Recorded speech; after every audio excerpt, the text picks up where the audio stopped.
Je suis responsable de l'animation du réseau Axéo, qui est donc composé de, on va dire, trois concepts. Le premier est Axéo Service, qui est un service destiné aux particuliers, c'est du service à la personne. Et ce réseau, et l'ensemble du réseau, est composé d'un peu plus de 130 franchisés en activité, en particulier dans le service à la personne. Nous avons donc ensuite une deuxième activité, qui est une activité qui se prénomme Axéo Pro Service, qui est à destination des professionnels. Voilà, c'est-à-dire que notre activité première nous permet aussi également de développer une activité auprès des professionnels, donc par l'intermédiaire d'Axéo Pro Service. La troisième activité est une activité de courtage en travaux avec Axéo Travaux. Voilà, c'est une activité complémentaire de ces deux premières activités et que chaque franchisé peut développer à sa guise en fonction aussi également de ses motivations et de son ambition, ni plus ni moins. Voilà. Sachant qu'Axéo Travaux est aussi un concept que nous développons en mandataires, en agents commerciaux mandataires, qui peuvent tout simplement faire cette activité de courtage en travaux par Axéo Travaux. Notre réseau se démarque de la concurrence par un peu la présentation que je viens de vous en faire, c'est-à-dire qu'un franchisé qui nous rejoint a cette capacité effectivement de développer à la fois accès au service dans les 9 activités de service à la personne. Alors, je vous en cite un petit peu rapidement, comme le bricolage, comme le ménage, comme le jardinage. Donc il développe à sa guise de toutes ces activités comme le senior comme la dépendance, entre autres. Mais il a aussi cette capacité, s'il le souhaite, à développer une activité à destination des professionnels. Alors, ça ne peut en faire trop long, mais aussi sur l'activité pro-service, on a cette capacité à facturer nos clients sur des prestations complémentaires dans le domaine, par exemple, du jardinage, par exemple. Donc, qu'est-ce qui va nous démarquer? C'est cette notion de généraliste, où le franchisé va pouvoir venir vraiment trouver à sa guise, je dirais, trois concepts dans lesquels on peut développer, comme bon vous semble, eh bien, votre activité demain matin d'indépendant, puisque bien sûr nos franchisés sont tous sous enseigne Axéo, mais restent indépendants.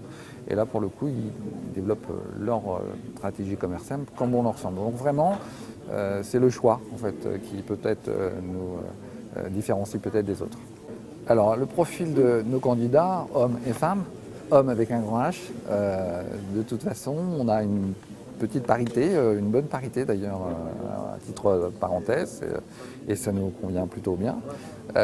Donc le profil, je dirais qu'il est un peu quasiment équivalent aux autres, sachant quand même que dans le domaine du service à la personne, c'est vrai qu'on a tendance quand on rentre dans la franchise, et surtout particulièrement de l'ESAP, on a tendance vraiment à vouloir travailler dans un secteur d'activité où on va gérer du personnel, déjà, pour avoir une certaine...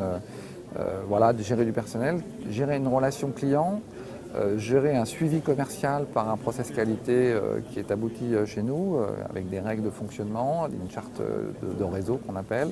Donc le profil, là aussi, c'est le choix et c'est assez large. Et j'ai envie de dire, il faut quand même aimer cette activité de, pas rendre service, mais d'être vraiment dans un service à destination du particulier, mais aussi du professionnel. Et là, pour le coup, vous gérez vraiment du personnel. Et là aussi, la notion de management, fédérer des équipes, aussi également, c'est passionnant, hein, c'est vraiment passionnant. Une fois que vous êtes à la tête de 10, 15, 25 intervenants, vous avez vraiment l'impression d'être utile. Voilà, c'est vraiment ça qui peut aussi également être un moteur. Et c'est comme ça aussi qu'on va ressentir un futur candidat aussi également, s'il a envie de faire plaisir.